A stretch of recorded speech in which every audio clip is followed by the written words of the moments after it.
ബംഗാളിൽ പുതിയ സർക്കാർ അധികാരത്തിൽ വന്നതോടുകൂടി മദ്രസകളിലും ദേശീയ ഗീതം വന്ദേമാതരം നിർബന്ധമാക്കിയിട്ടുണ്ട്.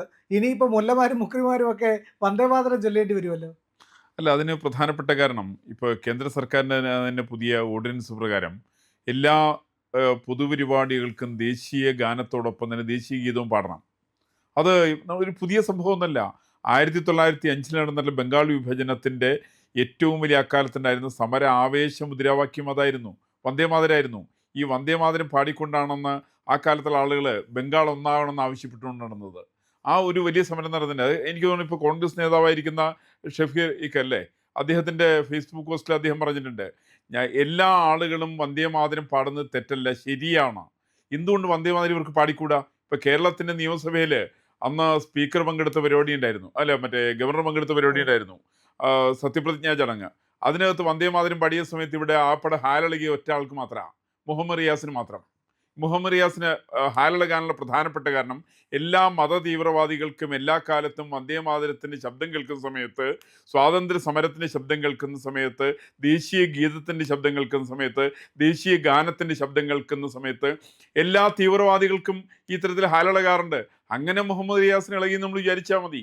ഇതേ സംഭവം തന്നെയാണ് ഇപ്പൊ ബംഗാളിൽ നടപ്പിൽ വരുന്നത്. ബംഗാളിൽ പറയുന്നത് സർക്കാരിന്റെ സഹായത്തോടു കൂടി നടക്കുന്ന എല്ലാ വിദ്യാഭ്യാസ സ്ഥാപനങ്ങളിലും അവിടെ ദേശീയ ഗീതം വേണം. അത് സർക്കാരാണ് തീരുമാനിക്കേണ്ടത്.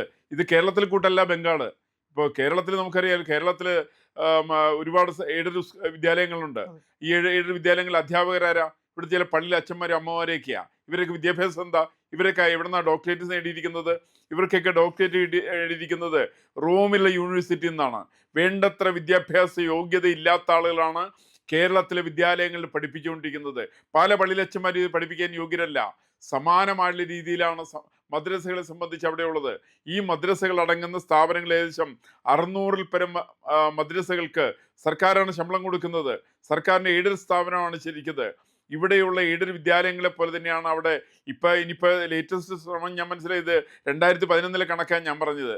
2026 വരുന്ന സമയത്ത് 10,000-ൽ പരം സ്ഥാപനങ്ങൾക്ക്, മദ്രസകൾക്കാണ് ഈ തരത്തിൽപ്പെട്ട സർക്കാരിൻ്റെ ആനുകൂല്യങ്ങൾ കൊടുത്തുകൊണ്ടിരിക്കുന്നത്. ഇത് വലിയൊരു നഷ്ടമാണ് ശരിക്കത്. കാരണം കൈക്കൂലി വാങ്ങിച്ച് നിയമനം നടത്തുക, ഈ നിയമനം നടത്തുന്ന ആൾക്ക് സർക്കാർ ശമ്പളം കൊടുക്കുക, അങ്ങനെ വലിയൊരു പാതകം നടക്കുന്നു. അവർ സർക്കാർ പറയുന്ന ഒന്നും അവരനുസരിക്കാൻ തയ്യാറില്ല. അവർ ദേശീയ ഗാനം പാടണമോ, അവർ പള്ളിപ്പാട്ട് പാടണമോ, അവരേതായിരിക്കുന്ന തക്ബീർ വിളികൾ നടത്തണമോ ഒക്കെ തീരുമാനിക്കുന്ന അവരാ തീരുമാനിക്കുന്നത്. ഇന്നിപ്പോൾ സുവേന്ദ് അധികാരിയുടെ സർക്കാർ പറയുന്നത് ഇത് ബംഗാളിൽ പറ്റില്ല. ബംഗാളിൽ അദ്ദേഹം കർശനമായിട്ട് പറയുന്നു, നിങ്ങൾ ദേശീയ ഗാനം പാടണം, നിങ്ങൾ ദേശീയ ഗീതം പാടണം. അത് പാടാത്ത ഒരൊറ്റ വിദ്യാലയത്തിനും ഈ സർക്കാർ ആനുകൂല്യങ്ങൾ കൊടുക്കില്ല എന്ന് പറയുന്ന ഒരു വലിയ വിഷയമാണ് അവിടുത്തെ സംബന്ധിച്ചുള്ളത്. ഇത് ഒരു വിഷയമൊന്നുമല്ല സത്യത്തില്. കാരണം നമുക്ക് ബംഗാളിനെ സംബന്ധിച്ച് എല്ലാവർക്കും അറിയാലോ, ബംഗാളിലെ ജനസംഖ്യയുടെ വലിയ തോതിലുള്ള ആളുകൾ അന്യ സംസ്ഥാനങ്ങളിൽ നിന്ന്, ബംഗ്ലാദേശിൽ നിന്ന് വന്നിട്ടുള്ള ആളുകളാണ്. ഇന്നിപ്പോ നമുക്ക് കേരളത്തിൽ നിന്നടക്കം, കേരളത്തിൽ ഇപ്പോൾ ജോലിക്കാരൊക്കെ ഉണ്ടായിരുന്ന ബംഗാളികളാ.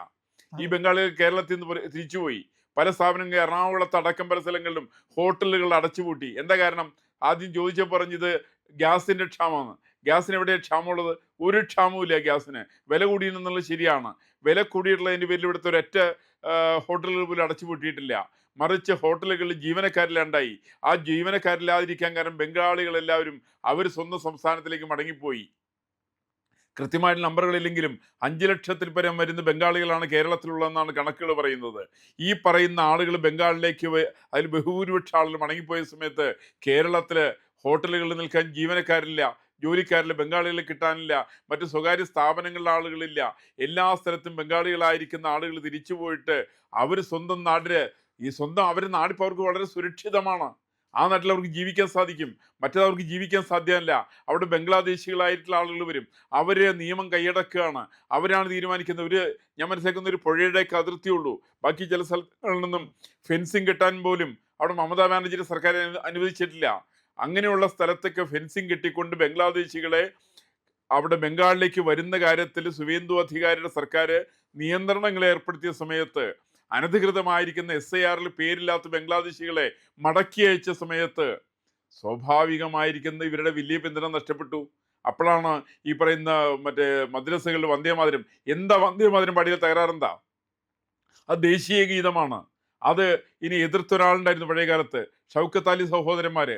അത് 1921 കോൺഗ്രസിന്റെ സമ്മേളനം നടക്കുന്ന സമയത്താണ്.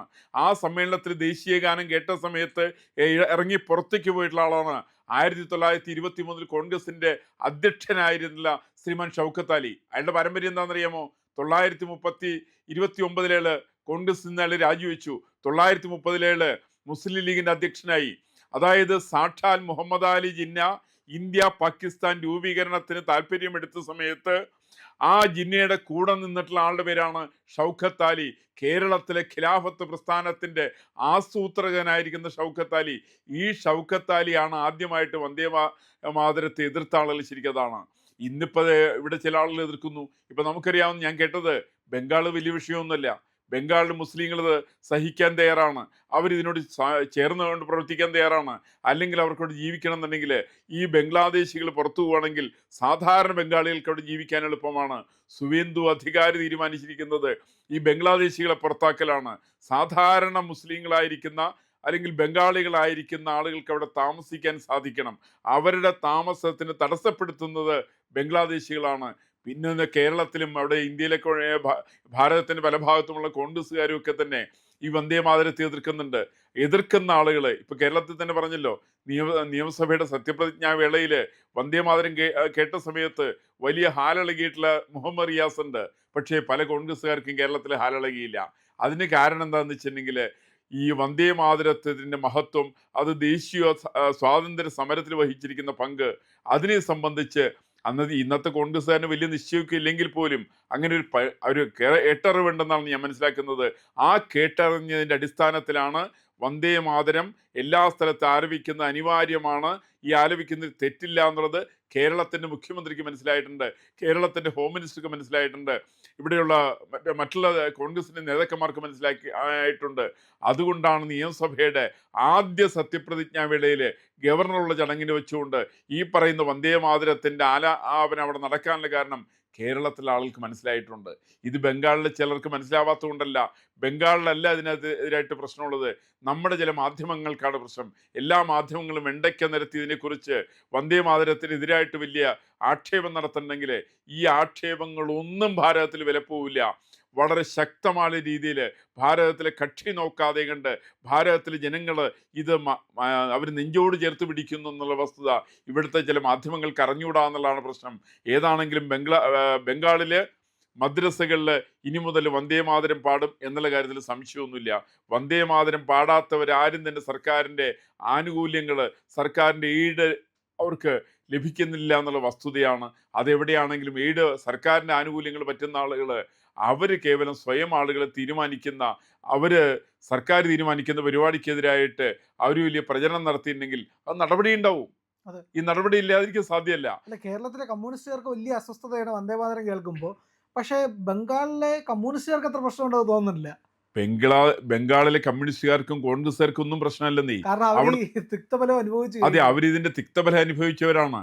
അവിടുത്തെ സാധാരണ കമ്മ്യൂണിസ്റ്റുകാര്, സാധാരണ കോൺഗ്രസ്സുകാര്, സാധാരണ ഹിന്ദുക്കള്, സാധാരണ ക്രിസ്ത്യാനികള്, സാധാരണ മുസ്ലിങ്ങള്, അവര് ബംഗ്ലാദേശികൾ പീഡനം ഏറ്റുവാങ്ങിച്ചവരാണ്. കാരണം അവരുടെ ജനസംഖ്യയുടെ വലിയ ശതമാനം ഇവരാണ്. ഇവർക്ക് റേഷൻ കാർഡ് കൊടുത്തിരുന്നു, ഇവരുടെ പേര് വോട്ടേഴ്സ് ലിസ്റ്റിൽ ചേർത്തിരുന്നു. ഇവരെ അങ്ങനെ അവരവിടുത്തെ ഏറ്റവും വലിയ അതിഥികളായിട്ട് അവരെയാണ് കൊണ്ടുനടന്ന് വഴിച്ചത്. അവർ താമസിക്കുന്ന പ്രത്യേകമായിട്ടുള്ള സ്ഥലം കൊണ്ടുവന്നു. ആദ്യം കൊണ്ടുവന്നത് ജ്യോതിബാസുവാണ്. ജ്യോതിബാസുവിന് ശേഷം അതേ വഴി തന്നെയാണ് മമതാ ബാനർജി അനുവർത്തിച്ചത്. ഇത് രണ്ടും അംഗീകരിക്കാൻ സാധ്യമല്ലെന്നാണ് സുവേന്ദു അധികാരി പറയുന്നതാണ്. അങ്ങനെ പറയുന്ന സമയത്ത് സ്വാഭാവികമായിട്ട് അക്രമകാരികളായിരിക്കുന്ന, കടന്നു വന്നിട്ടുള്ള, ആ നാട് പിടിച്ചടക്കിയിരിക്കുന്ന ബംഗാളിൽ നിന്ന് പ്രത്യേകമായിട്ടുള്ള കേന്ദ്രം വഴിക്ക് കേരളത്തിലേക്ക് എത്തിച്ചേർന്നിരിക്കുന്ന ബംഗ്ലാദേശികളെ മുഴുവൻ ഇവിടുന്ന് മടക്കി അയക്കുന്ന സമയത്ത് സ്വാഭാവികമായിട്ട് ഇന്ത്യയിലെ ആളുകൾ വന്ദേ മാതരം പാടുക തന്നെ ചെയ്യും. ഒരു സംശയം അക്കാര്യത്തിലില്ല. അതിൻ്റെ തുടക്കമാണ് ഇന്ന് ബംഗാളിൽ കണ്ടിട്ടുള്ളത്. ബംഗാളിൽ മാത്രമല്ല, നാളെ കേരളത്തിലെ മദ്രസകളിലും വന്ദേ മാതരം പാടുന്നുള്ള കാര്യത്തിൽ എനിക്ക് യാതൊരു സംശയം അതിനെ സംബന്ധിച്ചില്ല. കാരണം വന്ദേ മാതരം ഭാരതത്തിന്റെ ദേശീയ ഗാനമാണ്, ദേശീയ ഗീതമാണ്. ഇന്ത്യൻ സ്വാതന്ത്ര്യ സമരത്തിൽ അത് വഹിച്ച പങ്ക് വളരെ വലുതാണ്. നമുക്ക് എല്ലാവർക്കും ബോധ്യമുള്ളതാണ്. 1905 അവിടെ ബംഗാളിന്റെ വിഭജനം ഉണ്ടായ സമയത്ത് വന്ദേ മാതരത്തിലൂടെയാണ് ബങ്കിം ചന്ദ്ര ചാറ്റർജി സമൂഹത്തിൽ അവതരിപ്പിക്കുന്നത്. അതിൻ്റെ ആദ്യത്തെ ആലാപനം നടത്തുന്നത് രവീന്ദ്രനാഥ ടാഗോറാണ്. അങ്ങനെ രവീന്ദ്രനാഥ ടാഗോർ ആലപിച്ച ആ ദേശീയ ഗീതം പാടണ്ട എന്ന് ആരെങ്കിലും തീരുമാനിച്ചാൽ സംശയമില്ല അവരുടെ സ്ഥാനം ഭാരതമല്ല വിദേശമാണ്.